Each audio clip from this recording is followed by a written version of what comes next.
ఉన్నాడో ఎవడి నామస్మరణ వలన కేవలము శుభమే జరుగుతుందో వాడిని శివ అని పిలిచారు. మీకు నేను ఒక దేవాలయ ప్రాంగణంలో శివమహాపురాణ ప్రవచన సందర్భంలో మీకు ఒక విషయం విజ్ఞాపన చేస్తున్నాను. ఇది పరమసత్యం, అబద్ధాలు చెప్పుకోవలసిన దౌర్భాగ్యం నాకు లేదు. బహుశా మా దొరగారికి ఒక్కరికి తెలిసేమో, ఆయన నాకు పేరు జ్ఞాపకంలో లేదు. ఈ ఊళ్ళోనే ఒక వ్యక్తి ఉండేవారు. ఆయన ఒకసారి నా దగ్గరికి వచ్చి, అంటే నా ఉద్దేశం ఇలాంటి బాధల్లో ఉన్న వాళ్ళందరినీ మా ఇంటికి వచ్చేసి నన్ను అడగమని కాదు. ఆయన ఒకసారి మా ఇంటికి వచ్చి ఒక్కసారి మీకు నమస్కారం చేసి వెళ్ళిపోతానని చాలా వ్యగ్రతతో అన్నాడు. అంటే నేను ఆఫీస్కి వెళ్ళిపోతున్నానండి, టైం అయిపోతుంది, ఇప్పుడు నమస్కారం పెట్టి మాట్లాడడం ఎందుకు, అక్కర్లేదు నేనేం మాట్లాడను, ఒకసారి నమస్కారం చేసి వెళ్ళిపోతానని. సరే చెయ్యండి, కానీ అది మీరు నమస్కారం చేస్తానన్నట్టు లేదు, ఒక్కసారి మిమ్మల్ని కొడతానన్నట్టుంది. ఎందుకంత భావన వ్యగ్రత అన్న అంటే, ఇవాళే నా జీవితానికి చిట్ట చివరి రోజు, నేను ఆత్మహత్య చేసుకోబోతున్నాను. నా మనస్సులో ఎప్పుడైనా శాంతి కలిగితే మీ ఉపన్యాసాల్లోనే కలిగేది. అందుకని మీకు ఒక్కసారి నమస్కారం చేసి ఆత్మహత్య చేసుకుందామని వచ్చాను. మీకు ఒక్కరికే చెప్తున్నాను, మీరు ఎవరికీ చెప్పకండి, సాయంకాలానికి నేను ఉండను అన్నది. నేను హడిలిపోయిన ఇది నాకు చెప్పాడు బాబని. అది నేను తర్వాత ఎడతాను ఆఫీస్కి, అవసరమైతే హాఫ్ డే సీఎల్ ఎడతాను, కూర్చోండి అని కూర్చోబెట్టాను. అంటే బాబోయ్ ఇలా మా ఇంటికి వచ్చేయమని కాలుష్యమండి. కాబట్టి కూర్చుంటే ఏమి మీకు ఎందుకు కలిగింది బాధ, ఆయన ఏదో పాపం చాలా చెప్పుకొచ్చాడు ఏడుస్తూ. నేనన్నా సరే ఒక పని చేయండి, ఆఖరి ప్రయత్నం చేయండి, మీరు దీక్షగా 42 రోజులు శివాలయానికి ఎవ్వరికీ చెప్పద్దు, ప్రదోష వేళలో వెళ్ళి శివ ప్రదక్షిణం చేసి మీరు ఏమీ చెప్పకండి, మీరు చెప్పగలిగినంతసేపు శివాలయం అరుగు మీద కూర్చుని శివ శివ శివ శివ శివ శివ ఇదొకటే. ఒక 42 రోజులు ఈ దరిద్రాన్ని మీ కష్టాలని అనుభవించి చూడండి అన్నాను. మీరు నమ్ముతారా? ఆ వ్యక్తి నా దగ్గరికి వచ్చి నా జీవితంలో ఆశించని రీతిలో నా జీవితానికి ఒక కొత్త మలుపు తిరిగిందండి, నేను వరంగల్ వెళ్ళిపోతున్నాను, నేను సెటిల్ అయిపోతున్నానని చెప్పాడు. ఆ వ్యక్తే నాకు ఈ మధ్యనే మళ్ళీ ఫోన్ చేసి, కోటేశ్వరారు ఇప్పుడు నేను ఎంత ఆనందంగా ఉన్నానోనండి, ఒక్కసారి మీరు ఏమైనా వరంగల్ వస్తారేమిటండి ఉపన్యాసాలకి, మీ దర్శనానికి వద్దాం అనుకుంటున్నాను, నేను కూడా కాకినాడ అన్నాడు.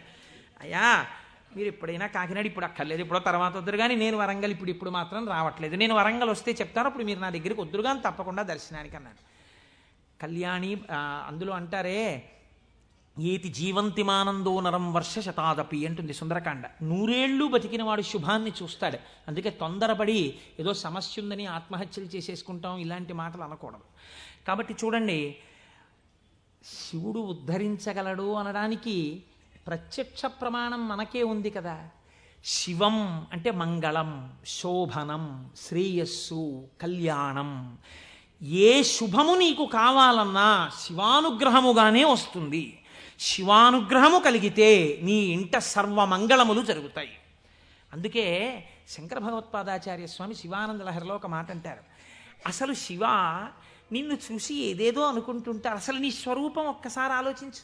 కరస్తే హేమాద్రౌ గిరిశ నికటస్తే ధనపతౌ గృహస్థే స్వర్భూజామరసురభి చింతామణిగణే శిరస్థే సీతాంశౌ చరణయుగళస్తే అఖిల శుభౌ కమర్థం దాస్యేహం భవతు భవదర్థం మమ మనః అంటారు.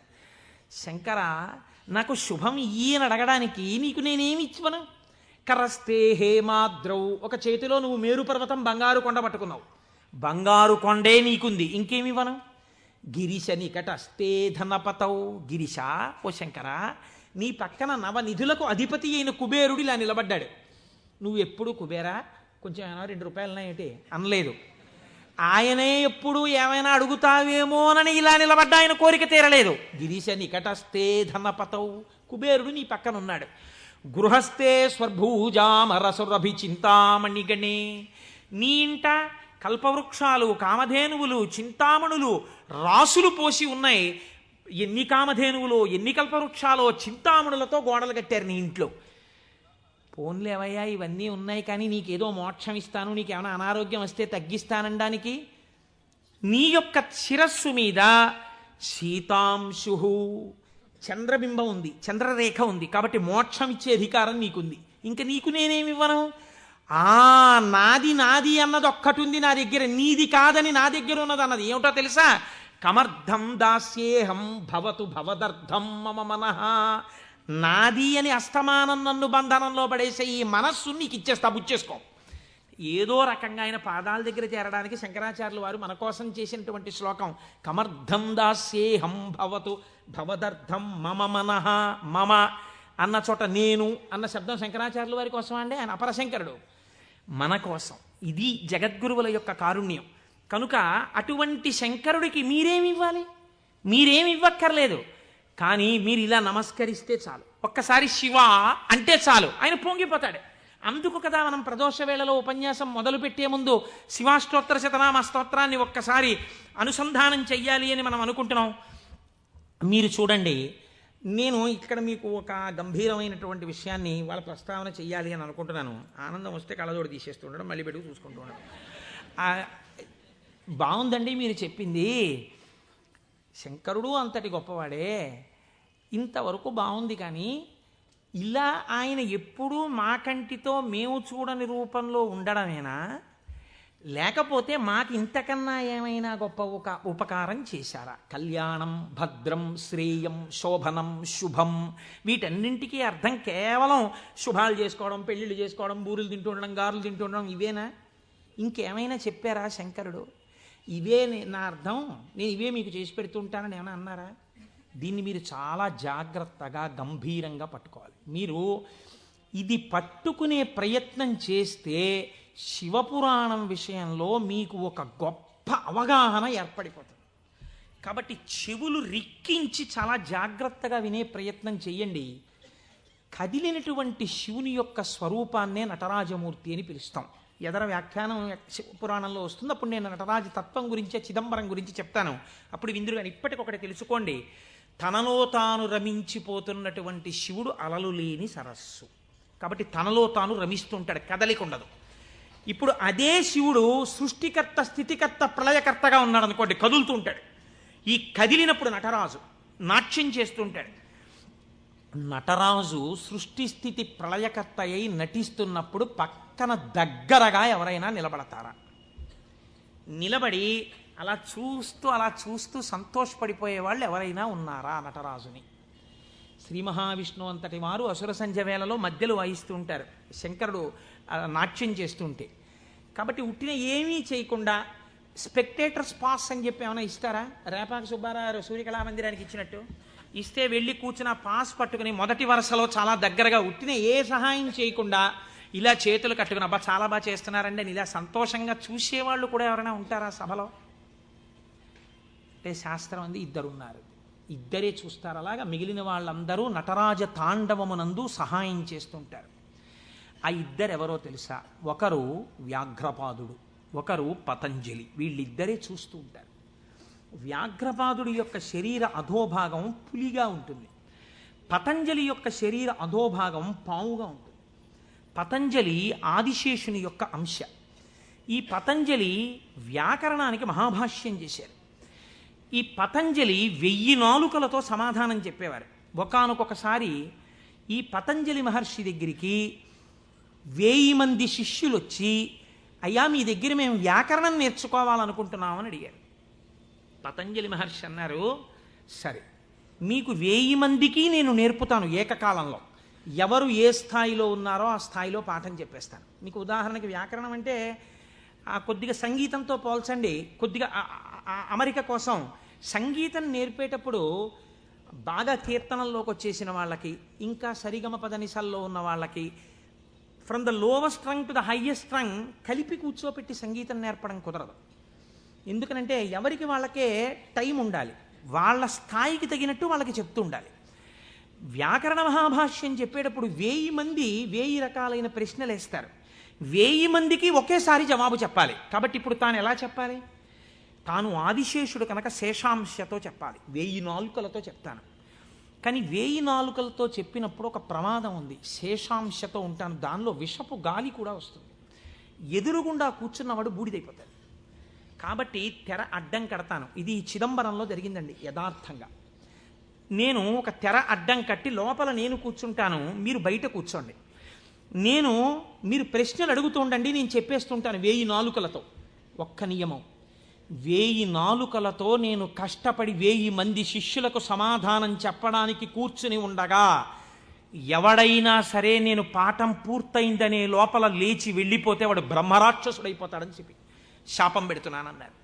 1000 మంది శిష్యులు కూర్చున్నారు. కొంతమందికి అసలు ప్రారంభంలోనే అనుమానాలు ఉంటాయి. అలాంటి వాళ్ళు కూడా ఉంటారు. ఇప్పుడు ఇది మోక్షద్వారం, ఇందులో దూరితే మోక్షం వస్తుంది అన్నాం అనుకోండి, ఇది ఎవరు పెట్టారండి అంటాడు. వెంటనే వాడు వచ్చాడు. అసలు ముందు తెలుసుకోవడం కన్నా అనుమానాలు ఎక్కువ. అక్కడే పతనం ప్రారంభం. విన్నదాన్ని మననం చేసి దీన్ని మనం ఎంత అనుష్ఠానంలోకి తెద్దామని చూడకుండా మనం ఎన్ని అనుమానాలు ఇందులో తెచ్చేసుకుందాం అనేటప్పటికీ అవి ఎప్పటికీ ఆగవు. మీకు ఎప్పటికీ ఆగవు అనుమానాలు. ఇప్పుడు ఏమైపోయింది, ఇందులో ఒకటికి అనుమానం వచ్చింది. ఏమిటో వెళ్ళిపోతే బ్రహ్మరాక్షసుడు అంటున్నాడు. ఈ మాట వినగానే అసలు నాకు తోచడం మానేసింది. అసలు ఈయన మొదలెట్టే లోపలే కాసేపు బయటికి వెళ్ళి తిరిగి వస్తే మనశ్శాంతిగా ఉంటుంది. పాఠం మొదలెట్టే లోపల వచ్చేద్దామని ముందే వెళ్ళిపోయాడు ఆయన. పాఠం మొదలెట్టేటప్పటికి వద్దాం, కాస్త మనశ్శాంతి వస్తుంది. లేకపోతే ఈయన ఏమిటో లోపల నేను 1000 నాలుకలు అంటున్నాడు, తెరత్తకూడదు అంటున్నాడు. ఓరు నాయనో ఇదంతా ఏ గొడవగా ఉంటుందో, వెళ్ళిపోతే బ్రహ్మరాక్షసుడు అంటాడు. ముందే కాస్త తిరిగి వస్తే, అలా తిరిగి వచ్చేస్తే కాస్త మనశ్శాంతిగా ఉంటుంది. అప్పుడు వచ్చి కూర్చుందాం పాఠానికని ముందే వెళ్ళిపోయాడు ఆయన. అంటే ఎలా ఉంటారో చూడండి లోకం. ఇప్పుడు పతంజలి వ్యాఖ్యానం మొదలుపెట్టారు. 1000 నాలుకలతో చెప్పేస్తున్నారు ఆయన పాఠం. ఒక ఆయనకి అనుమానం వచ్చింది. ఏమిట్రా 1000 మంది అడుగుతున్నాం, 1000 మందికి చెప్పేస్తున్నాడు సమాధానాలు, ఎలా చెప్తున్నాడు రా ఈయన? తెరడ్డం కట్టాడు, నేను చెప్తాను లేండి అన్నాడు. నిజంగా అసలు ఎలా చెప్పగలుగుతున్నాడో ఒక్కసారి చూద్దామని. చూడండి, సేవ చేస్తున్నారు పరమాత్మకి అని తెరడ్డం పెడితే ముందు వరుసలో కూర్చున్నవాడు తెరెత్తి చూస్తుంటాడు. ఎంత తప్పది అంటే అది కూడా భక్తి. కాబట్టి అలా ఆ పతంజలి అటు కూర్చుని ఉండగా ఒక శిష్యుడు ఏం చేశాడంటే మెల్లిగా తెరెత్తాడు. తెరెత్తి చూశాడు. చూసేటప్పటికి విషపు గాలి వాడు ఒక్కడి మీదకే పెడుతుందా? ఈ 999 మంది బూడిదైపోయారు. అట్నుంచి ప్రశ్న ఆగిపోయింది. ఆగిపోగానే పతంజలికి అనుమానం వచ్చింది. ఏదో జరిగిందని ఆయన పాఠం ఆపి లేపి తెర తీసి చూశారు. బూడిద రాసులు ఉన్నాయి. అరేరే చచ్చిపోయారా 1000 మంది అనుకున్నారు. ఇంతలో పాఠం వినడానికి కొంచెం మనశ్శాంతితో వద్దామన్నవాడు వచ్చాడు. నువ్వు ఎక్కడికి వెళ్ళావురా అని అడిగారు ఆయన. అది నేను చెప్తాను కానీ వీళ్ళు ఏమిటంటే 999 బూడిద కుప్పలు ఏమిటండి అన్నాడు వాడు. వాడు బుర్ర మరీ పాడైపోయాడు. ఆయన అన్నారు, కంగారు పడకు, నేను ముందే చెప్పాను కదా తెరెత్తద్దని. ఎవడో ఎత్తాడు, బూడిదైపోయారు. నువ్వు మాత్రం ఒక్క శిష్యుడు మిగిలావురా, మీకు 1000 మందికి పాఠం చెప్తానన్నాను, కనీసం ఒక్కడే మిగిలావు, నీకు చెప్తాను పాఠం అన్నారు. వాడు హడిలిపోయాడు. అయ్యి బాబోయ్ పాఠమే అని. ఇప్పుడు పతంజలి అన్నారు, నీకేం చెప్పను, కంగారు పడకు, నీకు నేను అనుగ్రహించేస్తున్నాను. నీకు వ్యాకరణం అంతా భాషించేసింది, నీకు వచ్చేసింది వ్యాకరణ భాష. వింధ్య పర్వత శిఖరాల దగ్గర నిలబడ్డాడు. వింధ్య పర్వతానికి కిందకి దక్షిణ దేశం, పైకి ఉత్తర దేశం. పూర్వం ఔత్తరాహులు అంటే ఉత్తర దేశంలో వాళ్ళు వ్యాకరణం నేర్చుకోవడానికి దక్షిణానికి చిదంబరం వెళ్ళేవారు. చిదంబరం నుంచి ఉత్తరం పాటలీపుత్రానికి వెడుతుండేవారు. అవంతి వెళ్ళడం కూడా ఉండేది ఉజ్జయిని. కాబట్టి ఆయన అక్కడ కూర్చుని పోయారు. పెద్ద రావి చెట్టు ఎక్కి కూర్చున్నాడు. బ్రహ్మరాక్షసుడు కదా, బాగా వ్యాకరణం వచ్చింది. అందుకని ఇటుగా వస్తున్న వాళ్ళని ఆపేవాడు. ఆ రోజుల్లో వ్యాకరణం నేర్చుకోవాలి అంటే, ఆ రోజుల్లో ఏంటి యథార్థం అంతే, వ్యాకరణం నేర్చుకోవాలి అన్నా, వేదం నేర్చుకోవాలి అన్నా ఉపనయనం చేసుకోవాలి. ఉపనయనం చేసుకుని గాయత్రీమాత యొక్క అనుగ్రహాన్ని పొందితే తప్ప వేదం చదవడానికి కానీ వ్యాకరణం చదువుకోవడానికి కానీ అర్హత ఇచ్చేవారు కాదు. కాబట్టి ఇప్పుడు ఈయన ఉపనయనం అయిపోయినటువంటి బ్రహ్మచారులు ఎవరైనా వ్యాకరణం నేర్చుకోవడానికి ఎడుతుంటే వాళ్ళని ఆపుతుండేవాడు. ఆపుతూ వ్యాకరణ సంబంధమై పతంజలికి మాత్రమే తెలుసున్న ఒక గంభీరమైన లోతైన ప్రశ్న అడుగుతుండేవాడు. పచ్చనేటటువంటి ధాతువు మీద త అనబడేటటువంటి నిష్ఠాప్రత్యయం కలిస్తే పచధాతువునకు నిష్ఠలో రూపం ఏ రకంగా వస్తుంది అని అడిగేవాడు. సాధారణంగా వ్యాకరణంలో దీన్ని తెలియని వాళ్ళు ఏమంటారంటేట పక్వం అంటారట. వెంటనే పక్వం అనగానే ఆయన అనేవాడు, బాగా పక్వం అయ్యావురా ఈ జవాబు చెప్పని నోట్లో పడేసుకునేవాడు. పక్వం అంటే బాగా రుచిగా వండబడ్డాడు అని. ఇప్పుడు నువ్వు పక్వం అయ్యావు అని తినేసి మళ్ళీ చెట్టెక్కి కూర్చునేవాడు. ఇలా చాలామంది బ్రహ్మచారుల్ని తినేసాడు. తినేసి కూర్చుంటే గగ్గోలు పెట్టడం మొదలెట్టారు. ఈ బ్రహ్మచారి ఎవడో అక్కడ కూర్చున్నాడు, బ్రహ్మరాక్షసుడు, వాడు వ్యాకరణ సూత్రం అడిగి తినేస్తున్నాడు. పతంజలి మహర్షి చూశారు. అయ్యయ్యో వీడికి నేను యోగ్యుడైన వాడికి చెప్పరా అంటే వీడి ప్రశ్న అడిగి తినేస్తున్నాడు. వీడికి నేనే వెళ్ళి శిష్యుడుగా మళ్ళీ వీడి దగ్గర నేర్చుకుని వీడిని ఉద్ధరించాలి అని చంద్రశర్మ అన్న పేరుతో బ్రాహ్మణుడయ్యి ఆయన వచ్చారు. ఆయన వస్తూ ఉంటే ఈయన ఆపాడు. ఆపి మళ్ళీ ఈ ప్రశ్న అడిగాడు. అడిగితే ఆయన అన్నారు, అది పక్వం వ్యాకరణం అంతా రా అన్నాడు. కానీ ఉపాధి బ్రహ్మరాక్షస ఉపాధిలో ఉన్నాడు కాబట్టి ఆయన ఎక్కడ నేర్పుతానన్నాడు? స్కూల్లోనూ అక్కడ నేర్పను. రావి చెట్టు మీద కూర్చుని నేర్పుతాను రా, ఎందుకంటే శివాలయంలో నేర్పాలి వ్యాకరణం. పూర్వం వ్యాకరణ మంటపాలని శివాలయాల్లో ఉండేవి, అక్కడే నేర్పాలి. కాబట్టి నీకు నేను రావి చెట్టు మీద నేర్పుతాను. రావి చెట్టు మీద కూడా ఎక్కడ? చిటారి కొమ్మ మీద కూర్చుని నేర్పుతాను. అక్కడ కూర్చో, ఎక్కడ పడిపోతానో అని కునుకు రాకుండా బాగా వింటావు. చెప్పేవాడు బ్రహ్మరాక్షసుడు, చెప్పేది చిటారి కొమ్మ మీద రావి చెట్టు మీద. టైం ఇవ్వను, ఉత్తర క్షణం అడ్మిషన్ ఇచ్చేసాను నీకు, రా ఎక్కేద్దాని చెట్టాను. అమ్మ బాబో ఇదో అఘాయిత్యం కింద ఉందని పాపం ఈ చంద్రశర్మ ఆయనతో పాటు చెట్టెక్కి చెట్టు చివారి కొమ్మ మీద కూర్చున్నాడు. ఈయన మహాభాష్యం చెప్పేస్తున్నాడు. ఇప్పుడు ఈ మహాభాష్యం రాసుకోవాలి. ఎక్కడ రాస్తాడు? రాయడానికి ఓ గంటమో ఓ తాటాకో తెచ్చుకోవడానికి టైం లేదు. అందుకని ఆయన రావాకులు తుంపి ఒక పుల్ల ముక్క ఒకటి తీసి తొడ చీరుకున్నాడు. చీరుకుని అందులోంచి వస్తున్న నెత్తుటిలో పుల్ల ముంచి ఒక్కొక్క రావాకు మీద భాష్యం రాసుకున్నాడు. 9 రాత్రులు 9 పగళ్ళు పతంజలి మహాభాష్యాన్ని చంద్రశర్మకి చెప్పాడు. చెప్పగానే ఆయనకి శాప విమోచనం అయిపోయింది. శాప విమోచనం అయిపోయిన తర్వాత ఇప్పుడు నాకు బ్రహ్మరాక్షసుడిగా ఇంతకాలం బతికాక పూర్ణ వైరాగ్యం వచ్చేసింది. కాబట్టి ఇంక నేను ఒక గురువు యొక్క పాదములను ఆశ్రయించి సన్యాస దీక్ష తీసుకుని నా జీవితాన్ని తరింప చేసుకుంటానని శుకబ్రహ్మ యొక్క పాదములు పట్టుకుని గౌడపాదాచార్యుల వారైన వారు వారే. మనం శంకరాచార్యుల వారి గురు పరంపరలో గౌడపాదాచార్యుల వారిని చెప్తాం. ఎవరో తెలుసా అండి ఆ గౌడపాదాచార్యుల వారు? ఈ బ్రహ్మరాక్షసుడే గౌడపాదులు అయ్యారు. గౌడపాదులై శుకబ్రహ్మ యొక్క పాదములు పట్టుకుని సన్యాస దీక్ష తీసుకుని గౌడపాదాచార్య పేరుతో ఉన్నారు ఆయన. ఈ చంద్రశర్మ ఈ రావాకుల మీద రాసుకున్న మహాభాష్యం అంతా ఓ బట్టలో మూట కట్టాడు. మూట కట్టుకుని వెళ్ళిపోతున్నాడు ఆయన. వెళ్ళిపోతుంటే పాపం 9 రాత్రులు 9 పగళ్ళు నిద్ర లేదు. అడవిలో ఒక చోట మూట తల కింద పెట్టుకుని నిద్రపోతున్నాడు. ఎక్కడి నుంచో మేక వచ్చింది. ఇవేవో రావాకులు బాగానే ఉన్నాయని ఆ మూటలో మూతెట్టి లాగేసి కొన్ని ఆకులు తినేసి. ఇప్పుడు ఆ వ్యాకరణంలో ఉన్న మహాభాష్యంలో పోయిన ఆకుల్ని ఏమని పిలుస్తారో తెలుసా అండి? అజభక్షిత భాష్యము అని పిలుస్తారు. మేక చేత తినబడిన భాష్యం అని పేరు దానికి. అది మేక తినేసి మిగిలిన మూట కట్టుకుని అడవిలో పడుకుంటే ఇబ్బందిగా ఉందని ఆయన ఒక ఊరిలోకి వచ్చి ఒక వైశ్యుడి ఇంటి అరుగు మీద పడుకుని నిద్రపోయారు. 9 రాత్రులు 9 పగళ్ళు అన్నం లేదు, నిద్ర లేదు. శరీరం శోషించిపోయింది, నిద్ర లేదు. ఇంకా ఎంత గాఢ నిద్ర పట్టేసిందంటే ఆకలి కూడా చూసుకోకుండా నిద్రపోతున్నారు. ఆ వైశ్యుడికి ఒక కన్యారత్నం ఉంది.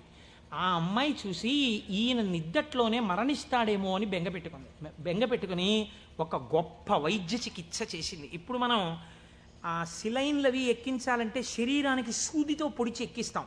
మన ఆయుర్వేద శాస్త్రం అలా ఒప్పుకోలేదు. ఎందుకంటే పతంజలి 3ంటికి వ్యాఖ్యానం ఇచ్చారు. మనస్సు, వాక్కు, కాయము. మనస్సు కోసమని యోగ సూత్రాలు ఇచ్చారు ఆయన, వాక్కు కోసం వ్యాకరణం ఇచ్చారు. అలాగే మనస్సు, వాక్కు, కాయము, శరీరం ఆరోగ్యంగా ఉండడానికి చరకుడి యొక్క ఆయుర్వేద సూత్రాలకి భాష్యం చేశారు ఆయన. 3ంటికి భాష్యం ఇచ్చారు. ఆ పిల్ల వైద్యశాస్త్రంలో దిట్ట. ఈ అమ్మాయి ఏం చేసిందంటే పెరుగన్నం బాగా మెత్తగా కలిపేసి ఈ పెరుగన్నాన్ని తీసుకొచ్చి ఒంటి నిండా పూసేసింది ఈ బ్రాహ్మణ పిల్లవాడికి, ఈ చంద్రశర్మకి. పెరుగన్నం తొందరగా రోమరంధ్రాల్లోంచి లోపలికి వెళ్ళిపోతుంది. అది లోపలికి వెళ్ళిపోయి ఈ పిల్లవాడికి బలం వచ్చింది. బలం వచ్చి 9 రోజుల భోజనం లేని స్థితి నుంచి శక్తిని పొందాడు. శక్తిని పొంది తెలివి వచ్చి అమ్మయ్యా బడలికా పోయింది, సత్తువా వచ్చిందని ఆ మూట చూసుకున్నాడు. మూట ఉంది, మూట పట్టుకుని వెళ్ళిపోతున్నాడు. వెళ్ళిపోతుంటే వైశ్యుడు ఎదురొచ్చాడు. ఏమయ్యా నిన్ను మా అమ్మాయి ఎందుకు బ్రతికించుకుందో తెలుసా? నీ చూడచక్కని రూపాన్ని చూసి బ్రతికించుకుంది. నువ్వు మా అమ్మాయిని పెళ్లి చేసుకోవాలన్నాడు. ఇదేమిటయా నాకు వైరాగ్యం వచ్చింది, నేనేదో సన్యాసం తీసుకుందామని వెళ్ళిపోతున్నాను, నువ్వు మీ అమ్మాయిని పెళ్లి చేసుకోమంటావేంటి? నేను చేసుకోనన్నారు ఆయన. వెళ్ళిపోతున్నారు. వెళ్ళిపోతుంటే ఇలా కాదు, నువ్వు ఇంత ఉపకారం పొంది నా కూతురు మనస్సు భగ్నం చేసి వెళ్ళిపోతున్నావు కాబట్టి మనం రాజు దగ్గరికి వెడదాం తీర్పుకి పదన్నారు. సరే పద అయితే అన్నారు. చంద్రశర్మ వైశ్యుడు ఇద్దరు రాజుగారి అంతఃపురంలోకి వెళ్ళారు. రాజుగారు అంత దూరం నుంచి పిల్లాడిని చూశారు. చూసి ఎందుకు వస్తున్నాడో తర్వాత అడుగుదాం కానీ ఎంత బాగున్నాడో ఈ పిల్లాడిని దగ్గరికి రాగానే నాకు ఒక్కతే కూతురయ్యా, నీకు ఇచ్చి పెళ్లి చేసి సింహాసనం మీద కూర్చోపెడదాం అనుకుంటున్నాను, నువ్వు మా అమ్మాయిని పెళ్లి చేసుకోవాలన్నారు. రాజాజ్ఞ, కాదంటే కుత్తుకు తీసేస్తాడు. అయ్య బాబోయ్, ఒక పిల్లే వద్దనుకుంటే 2 పిల్లలు చుట్టుకున్నారేమిటండి నాకు అని ఈయన చెప్పేలోగానే మంత్రిని పిలిపించి ఈ పిల్లాడు ఎలా ఉన్నాడో అల్లుడిని చేసుకుందాం అనుకుంటున్నానన్నారు. ఆహాహా, ఏమి తేజోమూర్తి అండి ఇలాంటి వాడు. ఉత్తరోత్తర సింహాసనం మీద కూర్చుంటే మన రాజ్యానికి ఇంకా ఎదురుండదు, తప్పకుండా పిల్లనిచ్చేయండి అన్నారు. ఇద్దరు పిల్లల్ని ఇచ్చి పెళ్లి చేసేస్తామన్నారు. అసలు నా గోడు వినేవాళ్ళు లేడు మహాప్రభో, నేను వైరాగ్యం ఉందిరా నాకు పిల్లలొద్దు పెళ్ళొద్దంటే ఇద్దరు తయారయ్యారు ఏమిటి, నాకు పైగా రాజభోగం కూడా వచ్చింది. వద్దు వద్దన్నవాడికి ఐశ్వర్యం, వద్దు వద్దన్నవాడికి నమస్కారాలు, పెట్టండి అన్నవాడికి పెట్టేవాడు ఉండడం అని ఆయన బాధపడుతుంటే మంత్రి గారు ప్రాజ్ఞుడు ఆయన అన్నాడు, ఏమండి బ్రాహ్మణుడు బ్రాహ్మణేతరులను వివాహం చేసుకోవాలంటే ముందు బ్రాహ్మణ కన్యను చేసుకోవాలి. కాబట్టి ఉత్తమ కుల సంజాత అయిన ఒక బ్రాహ్మణ పిల్లని తెచ్చి ముందు పెళ్లి చేసి తర్వాత వీళ్ళిద్దరినీ చేసేద్దాం అన్నారు.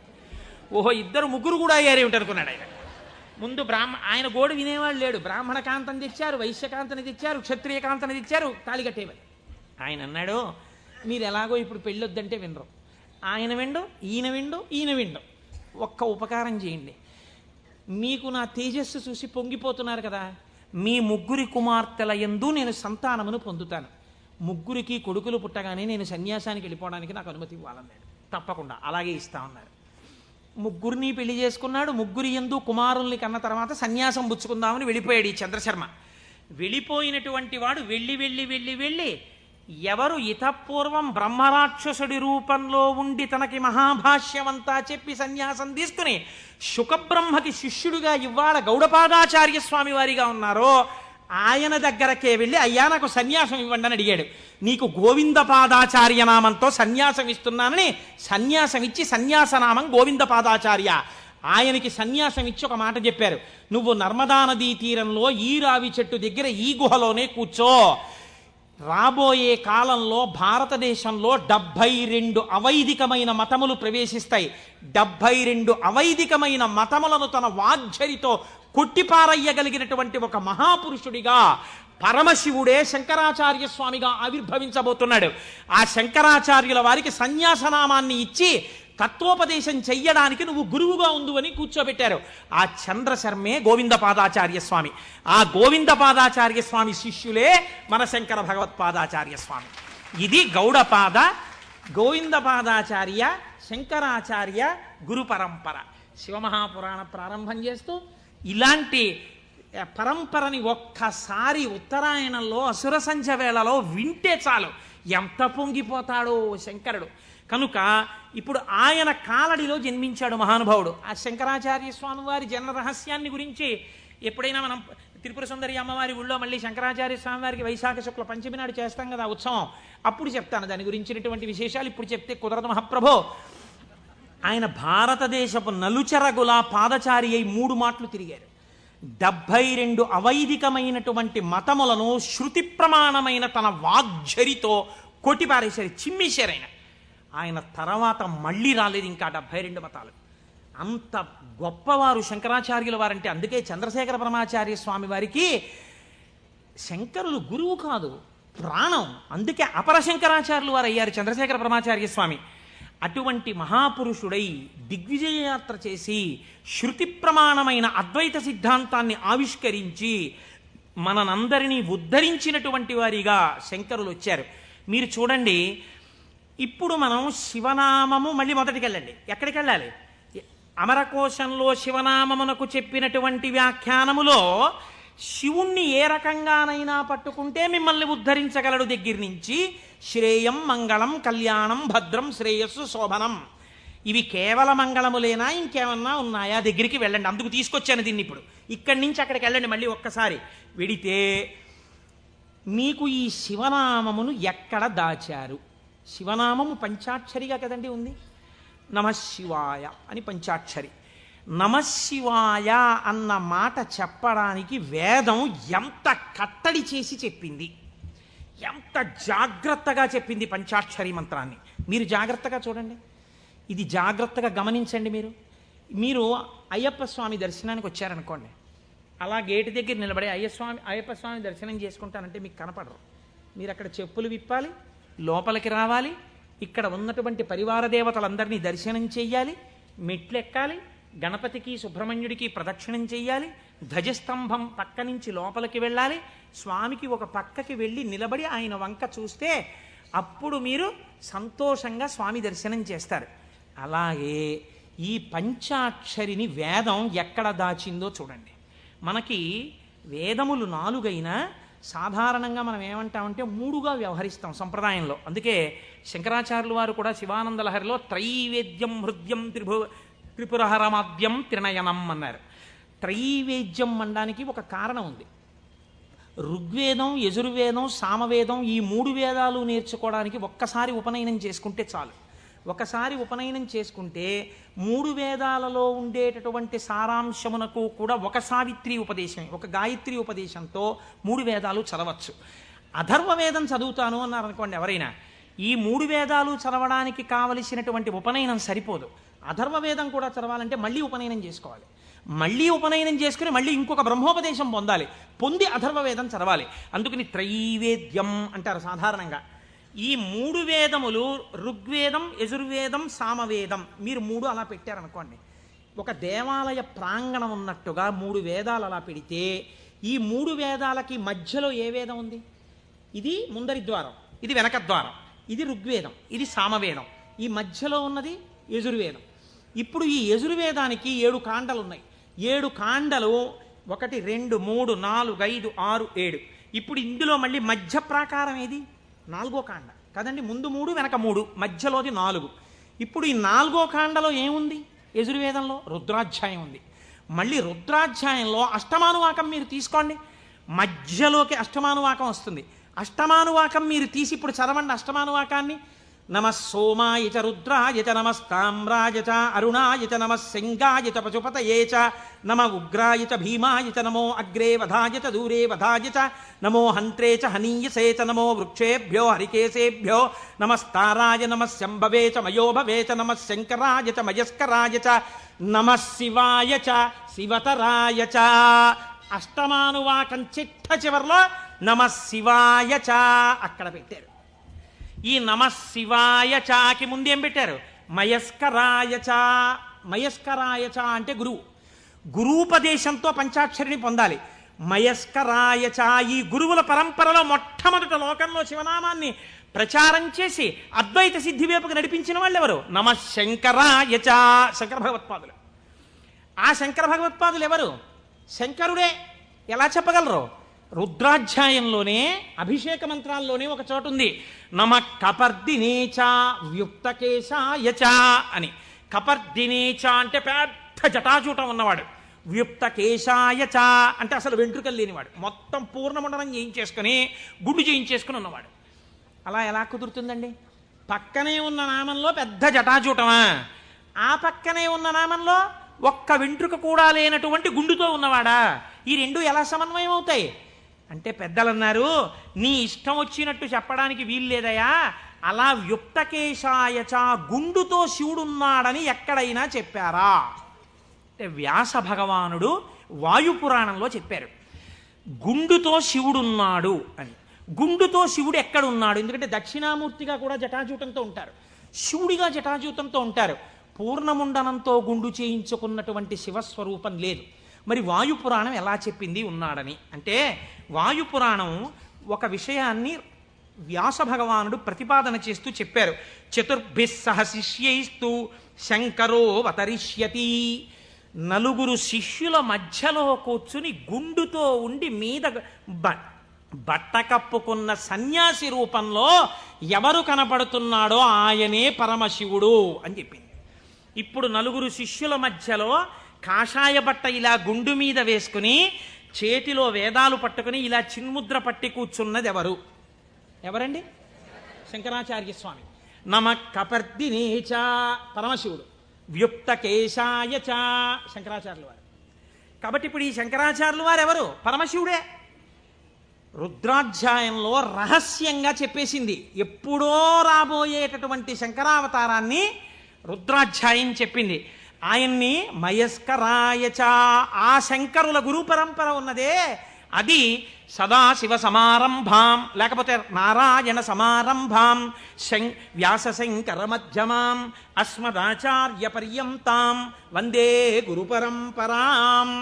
ఆనాడు పరమశివుడు కపర్ది అని ఇంత జుత్తుతో ఉన్నవాడి నుంచి ప్రారంభమైనటువంటి ఈ గురు పరంపర మధ్యలో శంకరాచార్య స్వామి ఉంటే, ఈనాడు నాకంటి ఎదుట నాకు శంకరాచార్య స్వరూపమై నన్ను నిలబెట్టి ఆశీర్వదించి నడుపుతున్నటువంటి నా గురువు బ్రహ్మశ్రీ మల్లంపల్లి అమరేశ్వర ప్రసాద్ గారి వరకు ఆ గురు పరంపరయే నడుచుచున్నది. ఎవరికి వారు వారి గురువు వరకు ఇలాగే చెప్పుకుంటాం. సదాశివ సమారంభాం శంకరాచార్య మధ్యమాం అస్మదాచార్య పర్యంతాం వందే గురు పరంపరాం. ఈ గురువు ఏం చేస్తున్నారు? మీకు నడుబడి నేర్పుతున్నారు. ఈ గురువు ఏం చేస్తున్నారు? ఉదారమూర్తి అయి మిమ్మల్ని ఆశీర్వదిస్తున్నారు. ఈ గురువు ఏం చేస్తున్నారు? మీ ఉద్ధరణ కోసం ఈశ్వరుణ్ణి ప్రార్థన చేస్తున్నారు. అటువంటి గురువే ఈశ్వర స్వరూపుడై ఉన్నాడు. ఎప్పుడెప్పుడు లోకంలో వేద ప్రమాణాన్ని చెడగొట్టడానికి అవైదికమైనటువంటి వాదనలు ప్రబలుతాయో అప్పుడప్పుడు పరమేశ్వరుడే బయలుదేరి వచ్చి అవతార స్వీకారం చేశారు. కృష్ణ భగవానుడు కూడా చేశాడు గీతా ప్రచారాన్ని. మహానుభావుడై ప్రస్థానత్రయంలో ఒకటండి భగవద్గీత. అంతటి భగవద్గీతను మనకు అందించినటువంటి జగదాచార్యుడు కృష్ణ పరమాత్మ. ఆయన కూడా జగదాచార్యుడే. ఒకటే కదండి ఉన్నది పరబ్రహ్మతత్వం. అదే కృష్ణుడిగా భాషించింది ఒకనాడు. అటువంటి భగవద్గీతనిచ్చినటువంటి కృష్ణ పరమాత్మ యొక్క అవతారం ఎందుకు కలియుగంలో వచ్చేటటువంటి ప్రమాదముల నుంచి ఉద్ధరించగలిగినంత జ్ఞానబోధ ఎందుకు చెయ్యలేదు? ఒక్కటే కారణం. ద్వాపర యుగంలో అప్పటికే ధర్మాన్ని నిర్వీర్యం చేసేటటువంటి వాళ్ళ సంఖ్య కోట్లలోకి వెళ్ళిపోయింది. కృష్ణావతారం ప్రారంభం నుంచే ఎంత రాక్షస సంహారం చేశాడండి మహానుభావుడు. కన్నులు తెరువని కడుచిన్ని పాపడై దానవి చనుబాలు త్రావి చంపే పూతనా సంహారంతో మొదలుపెట్టి ఎంతమంది రాక్షసుల్ని చంపాడు. జరాసంధాది రాక్షసులందరినీ ముందే చంపకపోతే కురుక్షేత్రంలో నిజంగా పాండవులు నిలబడగలరా? ఇంతమందిని చంపాడు. అవతారంలో ఉన్న తక్కువ సమయంలో ఆయన కురుక్షేత్ర మధ్యంలో సమస్త వాంగ్మయాన్ని భగవద్గీత రూపంలో బోధ చేశాడు. కానీ అది సరిపోదేమో. కలియుగం అంటే అసలు మనస్సు నిలబడనటువంటి యుగం. మరి మనస్సు నిలబడదు, కలిపురుషుడి యొక్క ప్రకోపాలు చాలా ఎక్కువగా ఉంటాయి అన్నప్పుడు ఇంకా ఈ గురువులు ఎందుకు, ఈ బోధలు ఎందుకని మీరు నన్ను అడగచ్చు. దానికి ఒక్కటే జవాబు పరమాచార్య స్వామి వారు చెప్పినటువంటివి. నేను ఉపన్యాసాల్లో చెప్పే చాలా భాగాలు పరమాచార్య స్వామి వారివి. కాబట్టి ఆయన అంటారు, మీరు చూడండి దొంగలు పడుతున్నారు, కాకినాడకి దొంగల ముఠాలు వచ్చాయి, దొంగలు కొట్టేస్తున్నారు, ఇళ్ళు దొంగలు కొట్టేస్తున్నారు అన్నారు అనుకోండి. ఎంత జాగ్రత్తగా ఉన్నా దొంగలు కొట్టేస్తున్నారండి అని తాళం తీసేసి తలుపులు తెరిచి వస్తామా? ఏదో ఒక కట్టడి చేస్తాం. చేసి అమ్మ ఏదో ఒకటి సాయంకాలం కాసేపు వాడు ఏదో చెప్పాడో చెప్పలేదో కానీ శివనామస్మరణ చేయిస్తున్నాడమ్మా, అక్కడికి వెళ్ళొస్తాం, అందుకని కాస్త మా గుమ్మని చూస్తుందరు తల్లి, మీరేదో ఇక్కడే కుర్చీ వేసి కూర్చోండి, లేకపోతే మీ అబ్బాయిని మా ఇంట్లో చూస్తుండమనండి, టీవీ కాసేపు కరెంటు పోయినా పర్వాలేదు మహాప్రభు మాకు మీ వాడిని కూర్చోమనండి అంటాం. కట్టడి చేస్తున్నారా చేయట్లేదా? ఏదో రకంగా. కలిపురుషుడు ఎంత ప్రకోపంతో ఉండడానికి ప్రయత్నించినా మీరు ఈశ్వరుడి పాదాలు గట్టిగా పట్టుకోవడానికి ప్రయత్నించాలి కదా.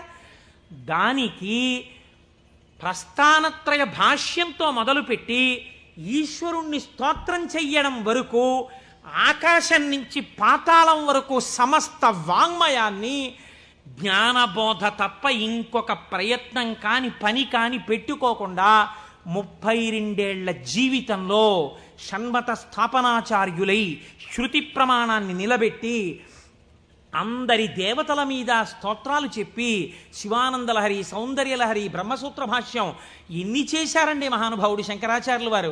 మరి పేరు చెప్తే చాలు పాపాల పటాల పంచలైపోతాయి. శృతి స్మృతి పురాణానాం ఆలయం కరుణాలయం నమామి భగవత్పాద శంకరం లోకశంకరం.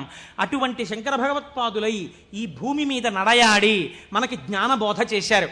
ఇప్పుడు చెప్పండి, శుభం, కళ్యాణం, శ్రేయం, భద్రం, శోభనం ఇవన్నీ ఎందులోకి వెళ్ళిపోతాయి? జ్ఞానంలోకి వెళ్ళిపోతాయి. జ్ఞానం కన్నా గొప్ప కళ్యాణం, జ్ఞానం కన్నా గొప్ప శుభం, జ్ఞానం కన్నా భద్రం, జ్ఞానం కన్నా శ్రేయం, జ్ఞానం కన్నా శోభనం ఇంకున్నాయా? ప్రపంచంలో లేవు. అటువంటి జ్ఞానమును మీకు అందించడానికి పరమేశ్వరుడే శంకరుడిగా ఈ భూమండలము మీద నడయాడినాడు కాదు. ఇప్పుడు కూడా శంకరుడు కరచరణాదులతో తిరుగుతున్నాడు. నాకు అలాగే తిరుగుతున్నాడు. నా కంటికి నేను ఆరాధించేటటువంటి పరమేశ్వరుడే కరచరణాదులతో తిరుగుతున్నాడు. నేను పట్టుకోవడానికి తన పాదములను అనుగ్రహిస్తున్నాడు. తన చేతిని నా మూర్ధన్య స్థానమునందుంచి ఆశీర్వచనం చేస్తున్నాడు. నాకు అనుమానం వస్తే రాత్రనక పగలనక నేను వెళ్ళి పరిగెత్తికెళ్ళి కూర్చుని, గురువుగారు దీనికి ఎలా చెప్పాలండి అంటే, నాన్న నీకు ఫోన్ చేసి చెప్తాను, ఇప్పుడు టైం లేదని ఫోన్ చేసి, నాన్న నువ్వు అడిగిన శ్లోకానికి ఇది వ్యాఖ్యానం అని ఫోన్ చేసి చెప్పగలిగినటువంటి ఉదారుడై ఆ పరమశివుడు ఆ శంకరుడు నాకు మల్లంపల్లి అమరేశ్వర ప్రసాద్గా నడయాడుతున్నారు, మీకు మీ గురువుగా నడయాడుతున్నారు. తిరుగుతున్నారా తిరగట్లేదా? పరంపరగా నడయాడుచున్నారు. ఇది శివం, ఇది మంగళం, ఇది భద్రం, ఇది శ్రేయం, ఇది శోభనం. కాబట్టి మనం ఎవరికి నమస్కరిస్తాం? గురుర్ బ్రహ్మ, గురుర్ విష్ణు, గురుర్దేవో మహేశ్వర, గురు సాక్షాత్ పరబ్రహ్మ, తస్మై శ్రీ గురవే నమః. అటువంటి గురువు ఇప్పటికీ మీకు శుభములిచ్చేవాడై, శోభనములనిచ్చేవాడై, మంగళప్రదుడై ఉన్నాడు. కాబట్టి రుద్రాధ్యాయం వేదములు అంత జాగ్రత్తగా సమన్వయం చేస్తూ ఆ శంకరులు వస్తారని అంత స్థితిని పతంజలి నటరాజస్వామి దర్శనం దగ్గర నుంచి మొదలుపెట్టి పక్కన ఇలా నిలబడి నటరాజ తాండవం చూసినందుకు, ఒకనాడు నేను ఈ శంకరుడే శంకరాచార్యులు వారిగా వస్తే తత్వబోధ చేసేటటువంటి వాణ్ణి లోకంలో తయారు చెయ్యాలని గోవిందపాదాచార్యుల వారిగా సిద్ధం చేయించుంచారు. కాబట్టి మన ఆర్ష జాతి, మన సనాతన ధర్మము, మన పురాణములు ఎంత గొప్పవో, ఆ శివ అన్న మాట ఎంత గొప్పదో, ఆ శివం అన్న మాట ఎంత భద్రమో, ఎంత శ్రేయస్కరమో, దాని గురించి వింటే, దాని గురించి తలుచుకుంటే ఎంత పరవశమో. పవి పుష్పంబగు అగ్ని మంచగు నాకూపారం భూమిస్థలంబగు శత్రుండతిమిత్రుడవు విషము దివ్యాహారమౌ నెన్నగా అవనీమండలి లోపలం శివ శివేచ్ఛాభాషణోల్లాసకిన్ శివ నీ నామము సర్వవశ్యకరమౌ శ్రీకాళహస్తీశ్వర. శివ నీ నామం ఎప్పుడక్కర్లేదు, ఎప్పుడూ శివ శివేచ్ఛాభాషణోల్లాసకిన్ శివ నీ నామము సర్వవశ్యకరమౌ, ఎప్పుడూ నీ నామం అవసరమే అంటారు దూర్జటి కాళహస్తీశ్వర శతకంలో. అటువంటి శివనామం గురించి, ఆ శివనామము గురువై ఎలా నడుస్తున్నారో గురించి, ఆ శివనామము ఎటువంటి మంగళప్రదుడో గురించి, ఎంతగా భక్తులను ఆదుకునే స్వరూపమున్నవాడో గురించి ఇవాళ మొట్టమొదటి రోజున ఆవిష్కరించే ప్రయత్నం చేశాం. రేపటి రోజు నుంచి ఇలాగే మనం చక్కగా ప్రదోష వేళలో కలుసుకుని 6:30 అయ్యేటప్పటికి శివనామం చెప్పడం ప్రారంభం చేస్తే కాకినాడ పట్టణం ఆధ్యాత్మికతలో మరింత పైకెక్కుతుంది. నాదొక్కటే కోరిక. ఆనాడు మనం తరిగొండ వెంగమాంబ గారి గురించి ఉత్తరాలు రాశాం. నేను ఏడాది నుంచి చూస్తున్నాను వెంకటాచలంలో స్వామి పుష్కరిణి దగ్గర శంకరాచార్య స్వామి వారు 4 శిష్యులతో కలిసి ఉన్నారు. ఇవాళ ఎంత దౌర్భాగ్య స్థితో తెలుసా అండి? ఎంతమంది ఆఫీసర్లు ఉన్నారో టీటీడీలో, ఎంతమంది బోర్డు మెంబర్స్ ఉన్నారో, ఎంతమంది ఆయన పేరు చెప్పుకుని బతుకుతున్నారో, ఎంతమంది దేవస్థానం డబ్బు తిని జీవితాలు గడుపుకుంటున్నారో. శంకరాచార్య స్వామి వారి పాదుకలకి ఉన్నటువంటి ఒక బొడిపె ఊడిపోయి ఏడాదైంది. ఆ బొడిపె కనీసం సరిదిద్దుతామన్న ఇంగితం ఇప్పటికీ లేదు తిరుమల తిరుపతి దేవస్థానానికి. నాకు భయం లేదు, నేను సత్యం చెప్తున్నాను. పరమశివుని యొక్క లీలామూర్తులలో 13వ మూర్తి హరిహరమూర్తి. అంటే ఆయన యొక్క శరీరంలో సగభాగాన్ని శ్రీ మహావిష్ణువు స్వీకరించారు. అలా పరమశివుణ్ణి ప్రసన్నుణ్ణి చేసుకుని ఆయన శరీరంలో సగభాగాన్ని శ్రీ మహావిష్ణువు స్వీకరించినటువంటి మూర్తిని హరిహరమూర్తి అంటారు. నువ్వు ఎటువంటి భక్తితో ఎటువంటి ఉపాసన చేసి శంకరుని యొక్క శరీరంలో అర్ధభాగాన్ని పొందావో ఆ ఉపాయాన్ని నాకు చెప్పవలసినది అని పార్వతీదేవి నారాయణుణ్ణి ప్రార్థన చేస్తే శ్రీమన్నారాయణుడు పార్వతీదేవికి ఉపదేశం చేసినటువంటి స్తోత్రమే శివాష్టోత్తర శతనామ స్తోత్రం. ఈ శివాష్టోత్తర శతనామ స్తోత్రాన్ని ఆధారం చేసుకుని పార్వతీదేవి శంకరుడి యొక్క శరీరంలో అర్ధభాగాన్ని పొందింది. అది 14వ స్వరూపం. దాన్ని అర్ధనారీశ్వర స్వరూపము అని పిలుస్తారు. మనకి కూడా కావలసింది మనుష్య జన్మ యొక్క పరమ ప్రయోజనం భగవంతుడితో ఐక్యమే కనుక శివాష్టోత్తర శతనామ స్తోత్రాన్ని ప్రదోష వేళలో చదవడం మనకి ఇహమునందు సమస్తమైన కోర్కెలని తీరుస్తుంది, పారలౌకిక సుఖమును భగవంతుని యొక్క అనుగ్రహాన్ని మన యందు ప్రసరింపచేస్తుంది. నిన్నటి రోజున శివనామం గురించి మీతో కొంత నేను ప్రస్తావన చేసి ఉన్నాను. శివో మహేశ్వర అని పిలుస్తారు. ఈ మహేశ్వర అనబడేటటువంటి నామం చిత్రమైనటువంటి నామం. మనకి మంత్రపుష్పం చెప్పినప్పుడు ఒక మాట చెప్తుంటాం, ఈశాన సర్వ విద్యానాం ఈశ్వర సర్వభూతానాం బ్రహ్మాధిపతిర్బ్రహ్మణోధిపతిర్బ్రహ్మ శివో మే అస్తు సదాశివోం అని. సర్వమంగళములకు కారణమైనటువంటి వాడు, సర్వ జగన్నియామకుడు, సృష్టి స్థితి లయలు చేసేటటువంటి వాడు, తానొక్కడే అయి ఉండి కానీ సృష్టి చేసినప్పుడు ఒకడిగా, స్థితికారకుడిగా ఉన్నప్పుడు ఒకడిగా, లయకారకుడిగా ఉన్నప్పుడు ఒకడిగా, మూడుగా కనపడుతూ ఆయన యొక్క అనుగ్రహము చేత జ్ఞానము కలిగినప్పుడు అవి మూడు కావు ఒక్కటే అన్న జ్ఞానము ఎవరి నుంచి ప్రసరిస్తుందో ఆయన మహేశ్వరుడు. ఆయనే మూడుగా కనపడేటటువంటి ఒక్కటి. అందుకే పోతన గారు భాగవతంలో ఒక చోట ఒక మాట అంటారు, మూడు మూర్తులకును మూడు రూపములకు మూడు కాలములకు మూలమగుచు భేదమగుచు తుతి కభేదమయ్యొప్పారు బ్రహ్మమనగ నీవే పాలనయన అని పిలుస్తారు. మూడు రూపములకు మనకి సృష్టి స్థితి లయ అని మూడు మాటలు వాడుతుంటాం. సృష్టి అంటే పూర్వం లేనటువంటి దాన్ని మన కంటికి కనపడేటట్టుగా ఒక కొత్త వస్తువు తయారుగుట, ఒక కొత్త ప్రాణి ఆవిర్భవించుట, దానికి సృష్టి కార్యము అంటారు. స్థితి అంటే వచ్చినటువంటి పదార్థము కొంతకాలం అలా క్షేమంగా ఉండుట. లయము అంటే ఎక్కడి నుంచి వచ్చిందో అక్కడికి వెళ్ళిపోవుట. అయితే చాలామందికి ఒక తప్పు అభిప్రాయం ఉంటుంది. రుద్రుడు లేదా శివుడు అనేటప్పటికీ ఆయన సంహారకర్త, అనగా చంపేస్తాడు బాబోయ్. శంకరుణ్ణి ప్రార్థన చేస్తే ఆయన లయకారకుడు కదండి, చంపేస్తాడంటారు. కాదు, అన్ని వేళలా లయము అన్న శబ్దానికి అర్థం కేవలం చంపేయడం కాదు. ఆయన చాలా ఉదారుడై ఉంటాడు. మీకు నేను కొన్ని ఉదాహరణలు చూపిస్తాను. మనకి లయమునందు స్వల్పకాలిక లయము అని ఒక మాట ఉంది. స్వల్పకాలిక లయం అంటే ఏమిటో తెలుసా అండి? నేను ఆఫీస్కి వెళ్ళాననుకోండి, నా ప్రయోజనం ఏమిటి? ఆఫీస్కి వెళ్ళడం దేని గురించి అంటే, నా ఇంట్లో ఉన్న భార్యాబిడ్డలు క్షేమంగా సంతోషంగా ఆనందంగా ఉండేటట్టుగా వాళ్ళకి కావలసినటువంటి ద్రవ్యమును సంపాదించడానికి ఆఫీస్కి వెడతాను. ఆఫీస్ ఎంత బాగున్నా నేను ఆఫీస్లో ఉండిపోను. ఆఫీస్కి వెళ్ళడం ఎందుకంటే ఇంటికి వచ్చేయడానికి తప్ప.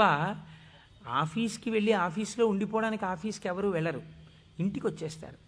ఇంటికి వచ్చేస్తే అమ్మయ్యా ప్రాణం హాయిగా ఉందంటారు. మీరు చూడండి, తీర్థయాత్రలకు వెళ్ళిన వాళ్ళు ఓ మాట అంటుంటారు, ఓ 10 రోజులో 15 రోజులో యాత్రకు వెళ్ళినప్పుడు బాగుంటుంది. యాత్రకు వెళ్ళి రాగానే మొదట వచ్చే మాట ఏమిటంటే, భార్య భోజనం పెట్టగానే ఇంట్లో చారు అన్నమైనా ఎంత సుఖంగా ఉందోనే అంటాడు. తన ఇల్లు అనేటప్పటికీ ఒక తృప్తి. అలాగే మీ యొక్క స్వస్వరూపమునందు మీరు నిలబడినప్పుడు సుఖదుఖములనేటటువంటివి లేకుండా పరమ ప్రశాంతమైన స్థితిలో మీరు ఉంటారు. మీ స్థితి అసలు ఏమిటి?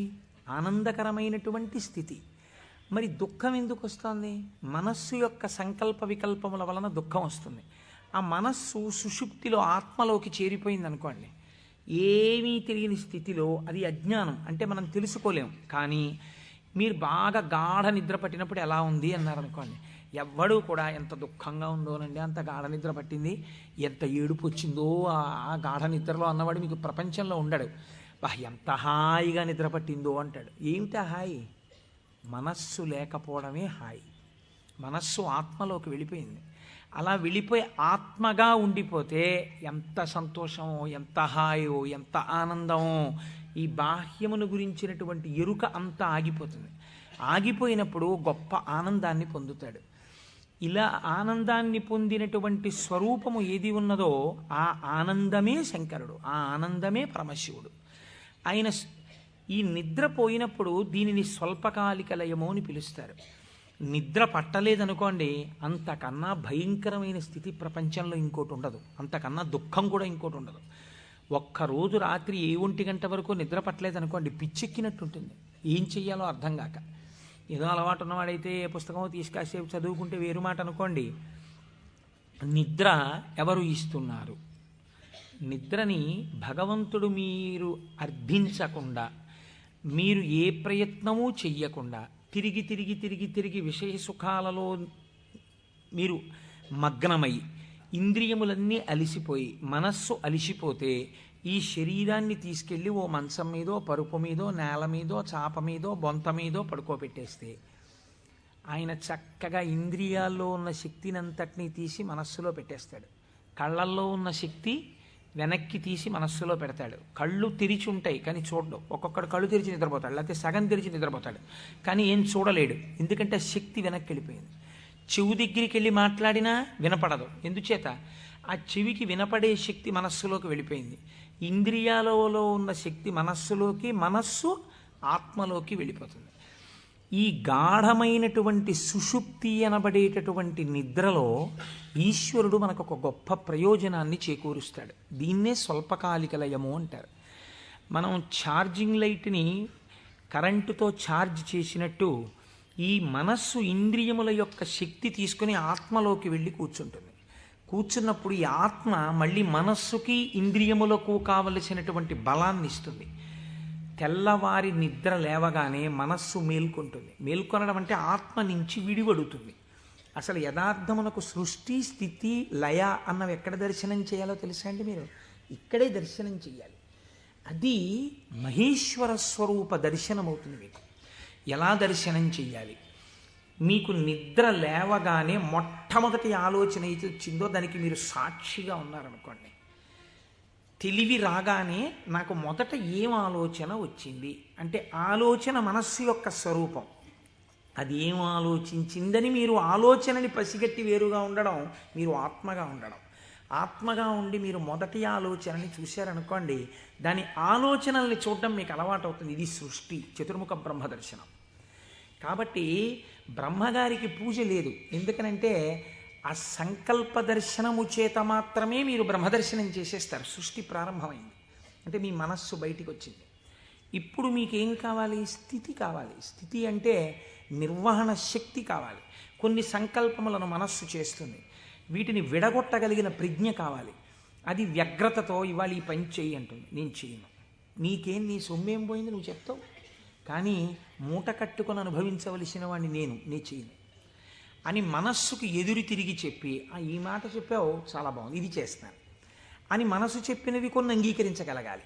ఇలా చెయ్యడానికి మీకు సమర్థత కావాలి. ఇది నిర్వహణ సమర్థత. అడ్మినిస్ట్రేటివ్ ఎబిలిటీస్ అంటారు చూసారా? ఒక కుర్చీలో కూర్చుంటే ఆయన ఆఫీసర్ గారు, ఆ కుర్చీకి ఒక శక్తి ఉంటుంది. ఆ శక్తిని పొంది ఉన్నవాడు స్థితికారకుడు. స్త్రీగా చెప్తే నారాయణి అమ్మవారు, పురుషుడిగా చెప్తే శ్రీ మహావిష్ణువు. ఆయన స్థితికారుడు. కాబట్టి మీరు ప్రాతకాలమునందు తప్పకుండా విష్ణునామం చెప్పాలి. మీరు పూజామందిరంలోకి వెళ్ళి కూర్చోగానే విష్ణునామంతో ప్రార్థన ప్రారంభం కావాలి. అందుకే ఓం కేశవాయ స్వాహ, ఓం నారాయణాయ స్వాహ, ఓం మాధవాయ స్వాహ, గోవింద విష్ణు మధుసూదన త్రివిక్రమ వామన శ్రీధర హృషికేశ పద్మనాభ దామోదర సంకర్షణ అని ఒకవేళ మనకి సరిగ్గా చెప్పడం చేత కాదేమో అని ఋషులు నిర్ణయించేశారు. అసలు పూజ ప్రారంభమే ఆచమనంతో, ఆచమనం విష్ణునామాలతో. ఆ విష్ణువు యొక్క శక్తి మీ యందు ప్రసరిస్తే మీకు సాయంకాలం వరకు ఆ ప్రజ్ఞ అలా వెడుతుంది. ఎందుకంటే జాగృతిలో ఉన్నప్పుడే మీరు ఇంద్రియాలని మనస్సుని ఈశ్వర స్వాధీనం చెయ్యాలి. దీనికి కావలసిన ప్రజ్ఞ, మీ ఆలోచనల్ని చక్కదిద్దుకోగలిగిన ప్రజ్ఞ మీ యందు ప్రసరిస్తుంది. కాబట్టి విష్ణు పూజతో రోజు ప్రారంభం కావాలి, విష్ణునామంతో ప్రారంభం కావాలి. తరువాత మీరు అభిషేకం చేసుకోవచ్చు, శివార్చన చేయవచ్చు. నేను అలా చెయ్యవద్దని నేను చెప్పట్లేదు. విష్ణునామంతో ప్రారంభించాలి. మనకి భగవంతుడు ఒక్కడే, కానీ మనకి ప్రయోజనం చేకూర్చడానికి అన్ని రూపాల్ని పొందాడు. రాత్రి నిద్రపోయే ముందు శాస్త్రం అంది 11 మార్లు. ఇంకా నువ్వు నామం చెప్పేసిన తర్వాత ఇక మాట్లాడకూడదు. 11 మాటలు శివ శివ శివ శివ శివ శివ శివ అని 11 మాటలు అనుకుని విశ్రాంతి స్థానమునకు శరీరమును చేర్చేయాలి. ఇక పడుకున్న తర్వాత ఇక మాట్లాడడం. ఇప్పుడు ఈ శివానుగ్రహం స్వల్పకాలిక లయం. సృష్టిని దర్శనం చేశాడు, స్థితికారకుణ్ణి ప్రార్థన చేశాడు. ఈ రోజు చేసినటువంటి పనులన్నీ మంచి పనులైతే నిద్రలో నీకు సాత్వికమైనటువంటి ఆలోచనలు వస్తాయి. సాత్వికమైన ఆలోచనలతో, చిత్తశాంతితో, భయానకమైన కలలు రాకుండా హాయిగా నిద్రపుచ్చగలిగినటువంటి స్వరూపము స్వల్పకాలిక లయమైనటువంటి పరమశివ స్వరూపము. శివనామం చెప్పి నిద్రపోతే నిద్రా సమాధి స్థితి, అది సమాధి స్థితి అవుతుంది. మళ్ళీ లేచాడు, మళ్ళీ సృష్టికర్త దర్శనం చేస్తాడు. తొలితలంపు ఏది వస్తోందో దాన్ని మీరు ఈశ్వరుడి వైపుకి తిప్పడం అలవాటు చేయాలి మనస్సుకి ప్రయత్నపూర్వకంగా. ఫస్ట్ డిక్టం లోపల నుంచి ఏం రావాలో తెలుసా అండి? అది మీరు అలవాటు చేయాలి. అప్పుడు మీరు ఒక రోజుని, కాలమునందు ఒక రోజు అనబడేటటువంటి విభాగమును మహేశ్వరుడిగా మారుస్తున్నారు మీరు. ఇది మహేశ్వరార్చనము. ఒక రోజు మహేశ్వరుడైంది, మీరు ఆ మహేశ్వరార్చన చేత మీరు మహేశ్వరుడైనారు. ఎలా అంటే మొట్టమొదటి ఆలోచన బయటికి వస్తూనే మనస్సుకి ఒకటి అలవాటు ఉండాలి. ఏమిటో తెలుసా అండి అలవాటు? ఇది చిత్రంగా ఉంటుంది. చిలకకి సహజ స్వభావం ఏమిటి? మీరు ఒక పంజరంలోంచి బయటికి తీస్తే ఎగిరిపోవడం. కానీ కొంతమంది చిలక ప్రశ్న అని జ్యోతిష్యం చెప్పేవాళ్ళు ఉంటారు. వాళ్ళు పంజరంలోంచి తలుపు పైకెత్తి చిలకని బయటికి పిలుస్తారు. చిలక బయటికి వచ్చి ఎగిరిపోదు. ఎగిరిపోకుండా వచ్చి అక్కడ పెట్టిన పుస్తకాల్ని ముక్కు పెట్టి లాగి ఒక పుస్తకాన్ని నుంచి లోపలికి వెళ్ళిపోయి కూర్చుంటుంది. ఆయన తలుపు వేయలేదనుకోండి, అది ఎగరదు, అందులోనే కూర్చుంటుంది. అదేంటి స్వేచ్ఛగా ఎగిరే చిలక ఎగరకుండా ఇలాంటి పనులు చేయడం ఏంటి అంటే ఆయన అలా తర్ఫీదు ఇచ్చాడు దానికి, అందుకని అది అలా ప్రవర్తిస్తుంది. మీరు కూడా మీ మనస్సుకి తర్ఫీదు ఇవ్వడం మీకు రావాలి. నిద్ర లేవగానే అది మొదటి సంకల్పం ఏం చెప్పాలో తెలుసా అండి? ఇప్పుడు నీ ఇంట నీ ఆరాధ్య దైవము, నీ కులదైవం ఎవరున్నారో వారు నువ్వు పడుకున్న వైపు నీ తల ఇటువైపు ఉన్నది. సాధారణంగా నిద్రపోయేటప్పుడు ఎడమ వైపుకి నిద్రపోమ్మని శాస్త్రం. నువ్వు కొంచెం ఒరగిలా పడుకుని కొద్దిగా తల కుడిపక్కకి తిప్పి నీ కన్నులు విప్పితే నీ దృష్టి ప్రసారము తిన్నగా నీ కులదేవతా స్వరూపము మీద పడుచున్నది. అది లక్ష్మీనారాయణులు కానివ్వండి, పార్వతీ పరమేశ్వరులు కానివ్వండి. నేను దాని యందు అభ్యంతర ప్రకటన చెయ్యను, ఉన్నది ఒకటే పరబ్రహ్మం. కనుక ఇది మొదటి ఆలోచన కావాలి. ఇది మనస్సుకి మీరు అలవాటు చేయాలి. అంతేకాని టైం అయిపోతుందని గడియారం వంక చూస్తూ కంగారుగా లేవడం అలవాటు కాకూడదు. మీ తల తిప్పి మీ కళ్ళు విప్పితే మీ మొట్టమొదటి దృష్టి ఇలా చెదురుతూ బాగా నిద్రపోయినటువంటి కనులలోంచి జరిగిన మొదటి కిరణ ప్రసారము పరమేశ్వర మూర్తి మీద పడడము చేత పరావర్తనము చెంది ఆ పార్వతీ పరమేశ్వర లేక లక్ష్మీనారాయణ దర్శనము ఇక్కడ జరిగి ఈ కంటితో చూసి లేచిన తర్వాత కాలు పెట్టే ముందు మనస్సు మళ్ళీ సముద్రవసనే దేవి పర్వత స్తనమండలే అని ఒక శ్లోకం చెప్పి కిందకి దిగగానే, గురువుగారు మీరు నాకు ఉపదేశం చేశారు, మీరు చెప్పిన బుద్ధితో ఈనాటి నా రోజు గడుచుగాక అని నేల మీద పడి గురువుగారి పాదాల్ని ఒక్కసారి మనస్సులో ధ్యానం చేసి వారి పాదాలకి శిరస్సు తాటించి పైకి లేవడం. ఇది మీకు అలవాటైందనుకోండి, మీకు తెలియకుండా మీరు మొదటి ఆలోచన రావడానికి సాక్షి. ఇప్పుడు ఈ ఆలోచనని మీరు ఒక దిశానిర్దేశం చేస్తున్నారు. ఇది స్థితికారకత్వం. అసలు నిజంగా ఒడిసి పట్టడం, ఇలా తిప్పడాన్ని యథార్థమునకు ఒక రోజును మహేశ్వరుడిగా మార్చుట కాకుండా ఎక్కడో మహేశ్వరుడు ఉన్నాడు, ఆయన సృష్టికర్త స్థితికర్త ప్రళయకర్త. మీరెప్పటికీ సృష్టికర్త స్థితికర్త ప్రళయకర్త దర్శనం చేస్తారు? లలితా సహస్రనామంలో లలితా అష్టోత్తరంలో అమ్మవారికి ఒక నామం ఉంది, భావనామాత్ర సంతుష్టాయై నమః. మీ భావన ఎలా ఉందో దాని చేత ఆవిడ సంతుష్టురాలవుతుంది, ఆవిడ ఆనందిస్తుంది. ఇక్కడ మీరు భావన చేస్తుంటే ఈ శక్తి అంతా ఆవిడే. ఇక్కడ ఉన్న శక్తి, ఇక్కడ ఉన్నటువంటి ప్రకృతి వికారమైన శరీరం ఆవిడే. ఇది ఆయన్ని కోరుతోంది. దీన్ని దానితో కలపాలని ఆవిడ తెర పైకెత్తుతుంది. ఇది మాయా అన్న అవనిక ఒక రోజున పైకెత్తేస్తుంది ఆవిడ. అప్పుడు మీరు దాంతో కలుస్తారు. ఇది జీవితంలో అనుసంధాన ప్రక్రియగా వెళ్ళవలసినటువంటి మహేశ్వర స్వరూపం. అంతేకాని మహేశ్వర స్వరూపం అనగా ఏదో దేవతలందరి చేత పూజింపబడువాడు, నేను దాన్ని దోషం అంటలేదు, నేను తప్పంటలేదు. కానీ మీరు అలా అనుసంధానం చేసుకుంటే అది భక్తికి బాగా పనికొస్తుంది. అందులో నేను ఎంతమాత్రము దోషమెంచను. కానీ మీకు ఇది నిత్య జీవితమునందు అలవాటులోకి తెచ్చుకోవలసినటువంటి ప్రక్రియ. మీరు ఇలా దర్శనం చేస్తూ వెళుతున్నారనుకోండి, మీ లయ పరమశివుడు. మీరు ఇప్పటిదాకా ఎవరితో కలిసి ఉన్నారు అని అడిగారనుకోండి నిద్ర లేవగానే, మీరు ధైర్యంగా చెప్పగలగాలి, నేను ఇప్పటి వరకు కైలాసమునందు పార్వతీ పరమేశ్వరులతో కలిసి ఉన్నాను. అది నా నిద్ర. ఎందుచేత? నా నిద్రని నేను అలా స్వీకరించాను పడుకోబోయే ముందు. నేను లేచినప్పుడు నేను చతుర్ముఖ బ్రహ్మ దర్శనము చేత సృష్టికర్త దర్శనమే నా యొక్క మేల్కొనుట. నా పూజామందిర ప్రవేశము స్థితికర్త యొక్క ప్రార్థన. నా నిన్నటి రోజు సృష్టికర్త స్థితికర్త ప్రళయకర్తల యొక్క సమాహారము, మహేశ్వర స్వరూపముగా నా చేత ఉపాసన చేయబడిన కాలము. కనుక నేనెవరినయ్యాను? మహేశ్వరోపాసన చేత నేను ఒక మహేశ్వరుడనైనాను. ఇది మీ జీవితమునందు రావలసిన ప్రక్రియ. ఇలా చెయ్యగా చెయ్యగా చెయ్యగా చెయ్యగా భ్రమరకీటక న్యాయంలో ఒకనాడు మీరు ఆ స్వరూపాన్ని పొందుతారు. ఇలా కాకుండా వేరొక రకమైనటువంటి ఆలోచనతో జీవితం వెళ్ళిందనుకోండి, వ్యగ్రతతో, అసలు మీరు ఆత్మలోంచి విడిపడడంలో మీకు కృతజ్ఞతాభావం లేదు. ఆ నిద్ర పట్టింది, లేవడం దేనికోసం? న్యూస్ పేపర్ కోసం. న్యూస్ పేపర్ తీస్తే ఏముంటుంది?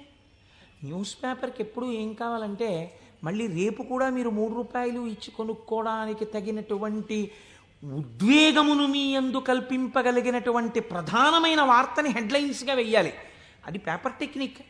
అంతేగాని మీ మనస్సుకి ఉల్లాసమును కల్పించేటటువంటి ఒక సాత్వికమైన విషయాన్ని తీసుకొచ్చి హెడ్లైన్స్గా వాళ్ళు ఎందుకు వేస్తారు? పేపర్ని కూడా మీరు దోషం పట్టకూడదు. అది వాళ్ళ యొక్క జీవన విధానం, అది పేపర్ యొక్క లక్షణం. అందరూ అలా కోరుకుంటున్నారు. కాబట్టి అందులో ఉద్వేగం ఉండి తీరుతుంది. ఉద్వేగము ఉండి తీరుతున్న విషయాన్ని నువ్వు ముందెళ్ళి పట్టేసుకుని పూజామందిరంలోకి వెళ్ళారనుకోండి, ఇప్పుడు మీ మనస్సు ఏమవుతుందంటే ఈ ఉద్వేగపూరితమైన విషయాన్ని మనస్సు పట్టుకుంది కాబట్టి దాన్ని పట్టుకు తిరుగుతుంటుంది. ఇక్కడ ఓం కేశవాయ స్వాహ, ఓం నారాయణాయ స్వాహ, ఓం మాధవాయ స్వాహ అంటుంటాడు. కానీ చూసా అక్కడ ఎలా అయిందో, ఎలా దెబ్బలాడుతున్నారు, ఏమిటో ఈ లోకం. ఇంకెందుకు ఆ పూజ అంటే పట్టుకోకూడని వస్తువును ముందు పట్టుకుని నువ్వు ప్రారంభం చేశావు. మనస్సు చించలమైంది. దానికి సాత్విక భావనతో ప్రారంభం చెయ్యాలి. పరమ సత్వగుణ ప్రధానుడై స్థితికారకుడై మీ మనస్సుని ఆహ్లాదపూరితముగా ఉంచి ఈశ్వరాభిముఖం చేయగలిగిన శక్తి విష్ణు శక్తి. అందుకని విష్ణునామంతో రోజు ప్రారంభం కావాలి.